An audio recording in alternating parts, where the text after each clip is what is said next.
ಯಶ್ ರಾಮಾಯಣದಲ್ಲಿ ರಾವಣನಾಗುವುದು ಯಾವಾಗ? ಎಲ್ಲರಿಗೂ ಟೊಪ್ಪಿ ಕನ್ನಡ ಟಿ ವಿ ಯೂಟ್ಯೂಬ್ ಚಾನಲ್ಗೆ ಸುಸ್ವಾಗತ ಅಂತ ಹೇಳ್ತಾ ವಿಡಿಯೋ ಶುರು ಮಾಡೋದಕ್ಕಿಂತ ಮೊದಲು ಯಾರೆಲ್ಲ ನನ್ನ ಯೂಟ್ಯೂಬ್ ಚಾನಲ್ ಮೊದಲು ನೋಡ್ತಿದ್ರಿ ಅವರೆಲ್ಲರೂ ಸಬ್ಸ್ಕ್ರೈಬ್ ಮಾಡ್ಕೊಂಡು ಮತ್ತಲ್ಲೇ ಪಕ್ಕದಲ್ಲಿರೋ ಬೆಲ್ಲೈಕನನ್ನು ಪ್ರೆಸ್ ಮಾಡೋದಂತ ಮರಿಬೇಡಿ ಗೈಸ್. ನಿತೇಶ್ ತಿವಾರಿ ಅವರು ರಾಮಾಯಣ ಸಿನಿಮಾ ನಿರ್ದೇಶನ ಮಾಡುತ್ತಿದ್ದಾರೆ. ಈಗಾಗಲೇ ರಾಮಾಯಣ ಆಧರಿಸಿ ಹಲವು ಸಿನಿಮಾಗಳು ಹಾಗೂ ಧಾರಾವಾಹಿಗಳು ಮೂಡಿಬಂದಿದೆ.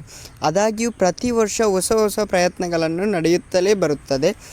ಈಗ ಯಶ್ ಅವರು ಯಾವಾಗ ಸಿನಿಮಾ ಸೆಟ್ ಸೇರಿಕೊಳ್ಳಲಿದ್ದಾರೆ ಎನ್ನುವ ಪ್ರಶ್ನೆಗೆ ಉತ್ತರ ಸಿಕ್ಕಿದೆ. ಯಶ್ ಅವರು ಡಿಸೆಂಬರ್ ವೇಳೆಗೆ ಸಿನಿಮಾ ಶೂಟಿಂಗ್ ಆರಂಭಿಸಲಿದ್ದಾರೆ ಎಂದು ವರದಿಯಾಗಿದೆ. ಯಶ್ ಅವರು ಟಾಕ್ಸಿಕ್ ಸಿನಿಮಾದಲ್ಲಿ ನಟಿಸುತ್ತಿದ್ದಾರೆ. ಈ ಚಿತ್ರದ ಶೂಟಿಂಗ್ ಭರದಿಂದ ಸಾಗುತ್ತಿದೆ.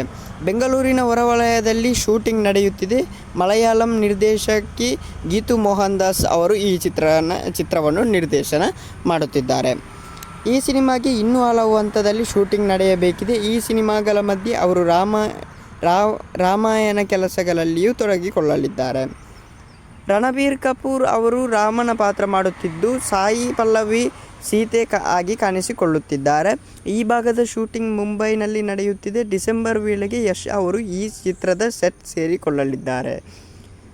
ಯಶ್ ಅವರು ರಾವಣನಾಗಿ ಕಾಣಿಸಿಕೊಳ್ಳಲಿದ್ದಾರೆ. ಈ ಪಾತ್ರಕ್ಕಾಗಿ ಅವರು ಯಾವ ರೀತಿಯ ಸಿದ್ಧತೆ ಮಾಡಿಕೊಳ್ಳುತ್ತಾರೆ ಎನ್ನುವ ಪ್ರಶ್ನೆ ಮೂಡಿದೆ.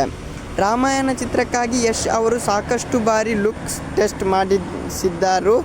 ಇದರಲ್ಲಿ ಯಶ್ ಪಾಸ್ ಆಗಿದ್ದಾರೆ. ಓಕೆ ಗೈಸ್, ಮುಂದಿನ ವಿಡಿಯೋದಲ್ಲಿ ಸಿಗೋಣ. ಅಲ್ಲಿರೋ ಲೈಕ್ ಶೇರ್ ಸಬ್ಸ್ಕ್ರೈಬ್ ಮಾಡಿ ಅಂತ ಹೇಳ್ತಾ ಲವ್ ಯು ಸೋ ಮಚ್.